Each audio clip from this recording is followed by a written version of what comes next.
students, assalamu alaikum. My name is Yasir Awais and today we will discuss about word.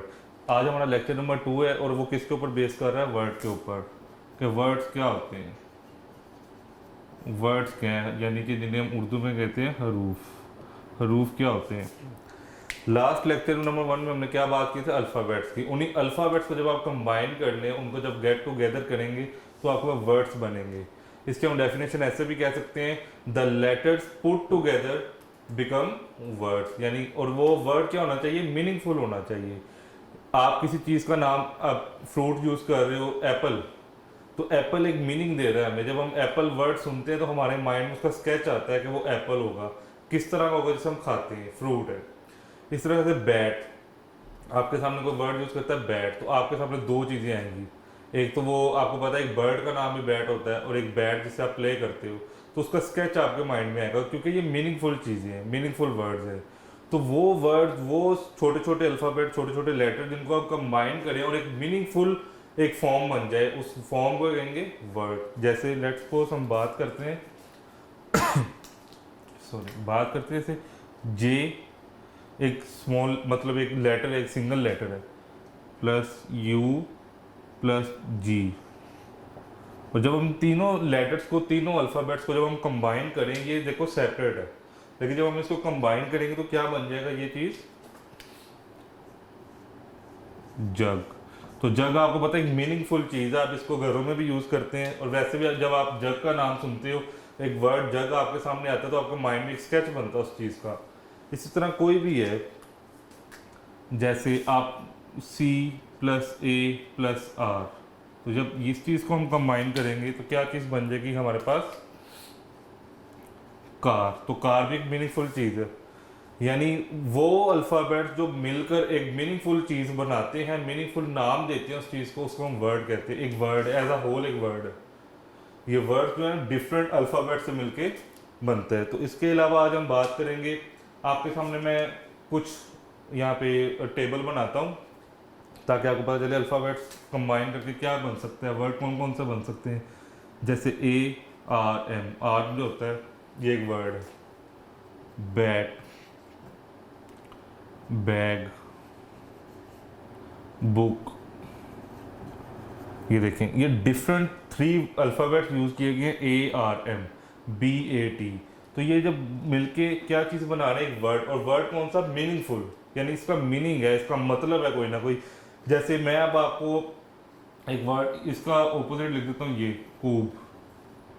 अब ये meaningful नहीं है, आपको नहीं पता ये कूब क्या चीज़ है। जैसे ये बैग है, तो मैं इसको ऐसे लिख देता हूँ जैब, तो ये क्या है? ये मीनिंगफुल नहीं है। तो मीनिंगफुल चीज़ जो होगी उसको हम वर्ड कहेंगे।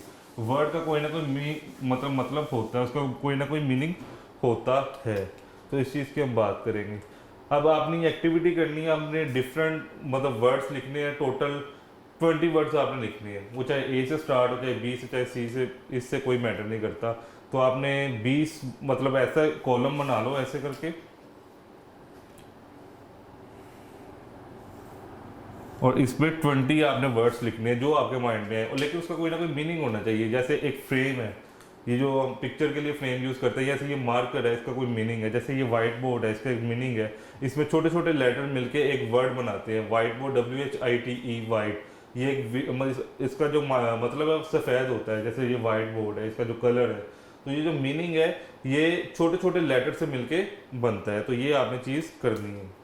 नेक्स्ट हम बात करते हैं, ये तो आपको पता चल गया कि वर्ड्स क्या होता है। इसकी मैं आपको डेफिनेशन भी लिख देता हूँ ताकि आप अपनी नोटबुक पे इसको नोट करें। इसकी डेफिनेशन क्या होगी?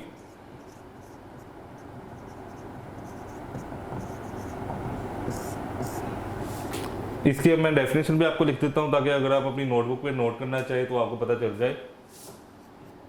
A meaningful group of letters is called word. ये आप अपने नोटबुक पे नोट कर लें। A meaningful group of letters is called word, यानी आपने वो लेटर्स कंबाइन करके जो वर्ड बनेगा उसका कोई ना कोई मीनिंग होना चाहिए, कोई ना कोई मतलब होना चाहिए। जैसे मैंने आपको पहले भी बताया कि आप एनिमल का नाम लिखो COW, ये 3 अलग अलग आपको अल्फ़ाबेट्स हैं, इनको कंबाइन किया तो क्या आएगा, काव। तो ये एक एनिमल है। तो ये जब मीनिंगफुल इसका मीनिंग दे रहा है हमें, काव के स्पेलिंग जो है बस पता चलते हैं COW काव, इसका एक मीनिंग आ रहा तो ये वर्ड होगा। अगर आप इसको ऐसे लिख दो ऑपोजिट VWOC वोक, तो ये क्या है, ये कुछ भी नहीं है, इसका कोई मीनिंग नहीं है, तो ये वर्ड एग्जिस्ट ही नहीं करता, इसकी कोई वैल्यू ही नहीं है। तो अब मैं आपको एक्सरसाइज करवाता हूँ इसके बारे में कि हमने एक्सरसाइज में क्या करना है। अगर आपसे कोई क्वेश्चनिंग की जाए क्लास में, आपसे टीचर पूछे या आपको एग्जाम में पूछा जाए तो आप क्या लिखोगे। अब आपको क्या आ सकता है, आपको ये सवाल आ सकते हैं। नंबर 1 आपसे पूछा जा सकता है डेफिनेशन बताएं, डेफिनेशन ऑफ वर्ड आपसे पूछी जा सकती है।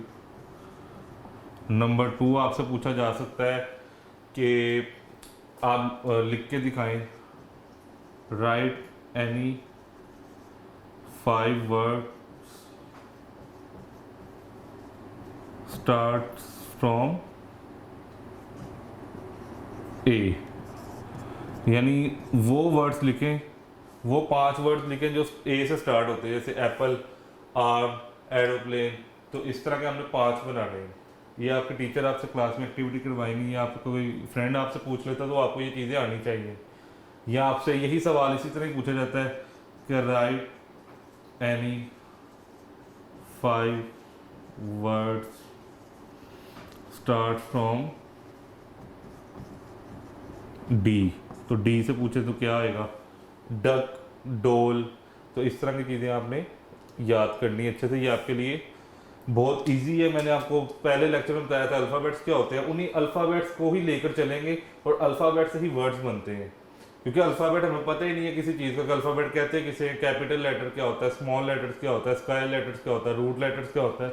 तो हम उसके बाद इस चीज़ को समझ नहीं सकते। जब हमें पहला लेक्चर आएगा, पहला सबक आएगा, अल्फ़ाबेट्स क्या होते हैं, हरूफ तहज्जी क्या होते हैं, तो उन्हीं हरूफ तहज्जी से मिलकर ये वर्ड्स बनते हैं। तो सेकंड लेक्चर में मैंने जस्ट आपको ये चीज़ बताई। अब आपके लिए एक एक्टिविटी में छोड़ के जा रहा हूँ, आपने वो एक्टिविटी को करना है। वो एक्टिविटी क्या है कि आपने बी एक वर्ड है, इससे आपने कोई वर्ड बनाना है, ये आपकी एक्टिविटी है। ये एक अल्फ़ाबेट मैंने आपको बता दी, इससे आपने एक वर्ड बनाना है। सी कैपिटल भी लिख दिया मैंने, स्मॉल भी लिख दिया, इससे आपने कोई वर्ड बनाना है। अब जैसे मैं ई लिख देता हूँ तो ई से आपने कोई वर्ड बनाना है। हिंट के तौर पर बताता हूँ, जैसे ई फॉर एलिफेंट, तो एलिफेंट आपने लिखना है इसके आगे। या ई से अगर आपके माइंड में कोई और चीज़ भी आती है तो वो लिखे। जैसे मैं जे लिख देता हूँ, इससे आपने ये वर्ड बनाना है, यहाँ पे लिखना है, अपनी नोटबुक पे लिखना है। अपने टीचर को, अपने भाई को या बहन को चेक करवाएंगे कि के से कोई वर्ड बनता है तो आप बनाएं। जैसे वाई, वाई से कोई वर्ड बनता है बनाएं। इस तरह के आपने ये 6 मैंने लिख दिए हैं, तो 4 आपने खुद से ऐड करके इसको 10 करके कंप्लीट करना है आपने। तो आई होप कि आपको मेरे ये लेक्चर की समझ आई होगी कि वर्ड्स होते क्या हैं, अ सेट ऑफ या a meaningful groups of letters when combined together become a word.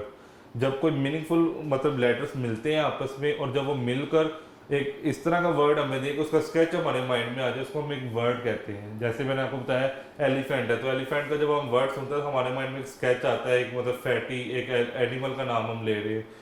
तो इस तरह की चीज़ें जो है ना वो वर्ड्स में आती हैं। तो वर्ड्स से आगे डिफरेंट सेंटेंसेस भी आती हैं वर्ड्स में। मतलब जो हम जितनी भी ग्रामर सीखेंगे ये वर्ड के ऊपर ही बेस करती है। तो आई होप कि आपको मेरे लेक्चर की समझ आई होगी। तो ये एक्टिविटी जो मैंने आपको दी है इसको भी आप कंप्लीट कीजिएगा, और कोई आपको क्वेश्चन हो तो आपके वीडियो के एंड पे जो कमेंट्स होते हैं उस पर आप ये लेक्चर दीजिएगा, और मेरे इस लेक्चर को शेयर भी करें और उस पर आप लाइक भी करें, और उसको डेली बेसिस पे देखा करें। डेली मैं अपना लेक्चर अपलोड करता हूँ, लेक्चर नंबर 1 को भी सुने और उसी से ऑनवर्ड ये लेक्चर नंबर 2 मैं आपको दे रहा हूँ। चलो थैंक यू, अल्लाह हाफिज़।